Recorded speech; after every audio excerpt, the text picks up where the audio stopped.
নগরীর পিটিআই মোড়ে সকালেই স্থবিরতা, কালভার্টের কাজ ও অব্যবস্থাপনায় চরম ভোগান্তিতে পড়েছে নগরবাসী। নগরীর পিটিআই মোড়ে বৃহস্পতিবার সকাল ৭টা ৫০ সময় যেয়ে সরেজমিনে দেখা যায় মোড় সংলগ্ন আহসান আহমেদ সড়কের ড্রেন, স্ল্যাব ও ফুটপাত নির্মাণ কাজ শেষ হলেও একই এলাকায় নতুন করে রাস্তা খুঁড়ে কালভার্ট নির্মাণ কাজ চলছে। তবে সেখানে পর্যাপ্ত শ্রমিক না থাকায় কাজ ধীর গতিতে এগোচ্ছে। ফলে সড়কের একাংশ সংকুচিত হয়ে যান চলাচলে মারাত্মক বিঘ্ন সৃষ্টি হচ্ছে প্রচণ্ড যানজটের। সময় সকাল ৮টা ১০। ধীরে ধীরে বাড়তে থাকে যানবাহনের চাপ, সাথে বাড়তে থাকে মানুষের যাতায়াত। তখনই ভয়াবহ যানজটে নাকাল হয়ে পড়েন সাধারণ মানুষ। অফিসগামী, স্কুল কলেজের শিক্ষার্থীসহ পথচারীদের চরম দুর্ভোগ পোহাতে দেখা যায়।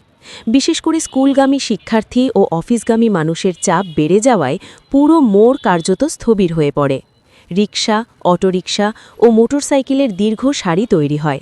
এতে পথচারীদের চলাচলও ঝুঁকিপূর্ণ হয়ে ওঠে। এদিকে ট্রাফিক নিয়ন্ত্রণে দায়িত্বপ্রাপ্ত পুলিশ সদস্যদের উদাসীনতা পরিস্থিতিকে আরও জটিল করে তুলেছে।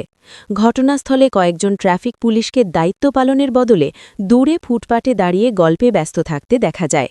তবে রিপোর্টারকে ফুটেজ ও তথ্য সংগ্রহ করতে দেখে তারা দ্রুত স্থান ত্যাগ করে আরও দূরে চায়ের দোকানে যেয়ে চা পান ও গল্পে ব্যস্ত হতে দেখা যায়, যা নিয়ে উপস্থিত জনতার মধ্যে ক্ষোভের সৃষ্টি হয়।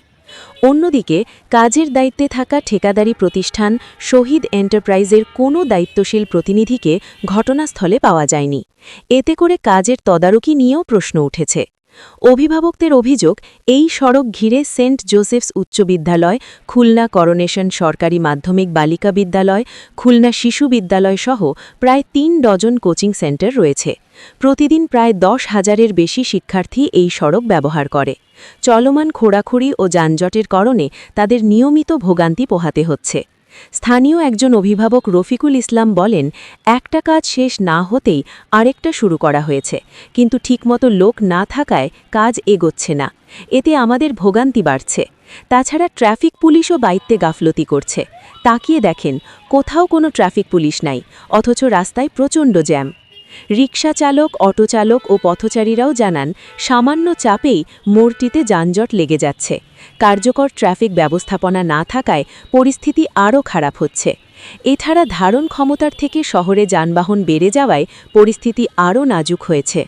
সচেতন মহলের মতে, দ্রুত পর্যাপ্ত শ্রমিক নিয়োগ দিয়ে কালভার্টের কাজ শেষ করা এবং ট্রাফিক ব্যবস্থাপনায় শৃঙ্খলা ফেরানো না গেলে নগরবাসীর এই দুর্ভোগ দীর্ঘস্থায়ী হবে। খুলনা থেকে এস এম শাহরিয়ার।